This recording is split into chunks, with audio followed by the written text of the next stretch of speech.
at the start of this year, I switched from bodybuilding to powerlifting, and in February, I got a powerlifting coach for the first time. And a lot has changed in the way I train and the way I approach lifting in general since then.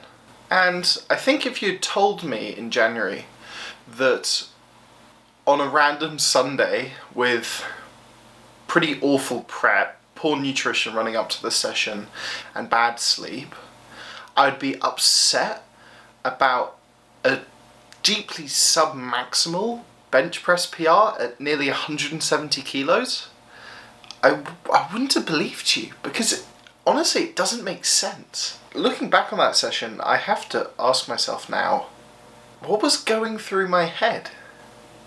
And I think it is a symptom of a very modern disease that we have, where we see so much success, more success than is natural for us to really witness, that we set such extreme goals and standards for ourselves that don't make sense, to say the least. And I don't know if you've watched the clip, you can click it in the top right or whatever, but it was a sub-maximal set. It was 167.5, hit a single. It was an all-time bench PR for me, and objectively a great set.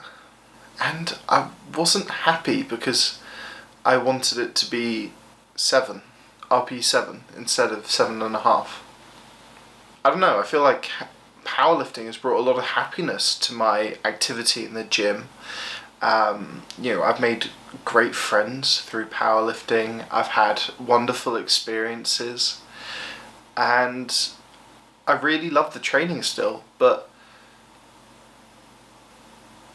I wonder if I've got it wrong in a way, because I don't think that, in all honesty, to have reacted how I did, to have been upset at it,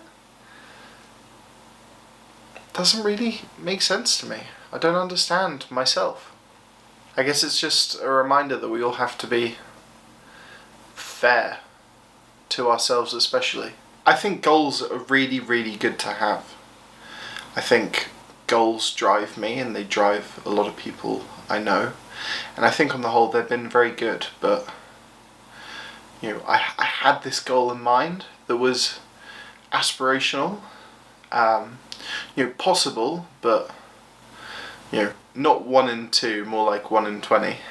Any speed bumps along my path to that are difficult because I had this goal, and it was it was very real to me. I was sort of, I could taste it, I could feel it already. I would go into my SBD days on Sundays, I'd be like, yeah, today's going to be the day I'm going to prove to myself that I'm going to be coming out and I'm going to be doing that in no time at all. And I got it wrong, I think. It's important to acknowledge that. I don't know, I feel like it's important to say it. I got it wrong. And that's not to say that I think that I can't achieve that goal now. I just got how important it was to me wrong. I got what it meant mixed up with the most important things going on in my life. There is more to life than benching 200 kilos. It's something that didn't sit right with me. If you look at my deadlift clip or my squat clip from that day, they weren't even PRs, and I was beating my chest, getting excited about how strong I felt under the weight. And the mismatch feels wrong. 2 updates just for you guys. I have a long form video coming out pretty soon, hopefully. I haven't filmed it yet, but I finished writing the script. And also, I'm going to be competing for my first time ever at the end of October, which should be really, really exciting. I've got a lot of faith in my coach and in my program at the moment. I know for a fact he doesn't watch my YouTube videos, he'll never see that I said that, but big ups Duncan, you're a real one. Even if you are a bit of a hater, I feel like there's lots to be excited about in terms of this project for me. You know, the powerlifting in the channel. So, yeah, I just thought I'd share with you guys. Anyway, subscribe.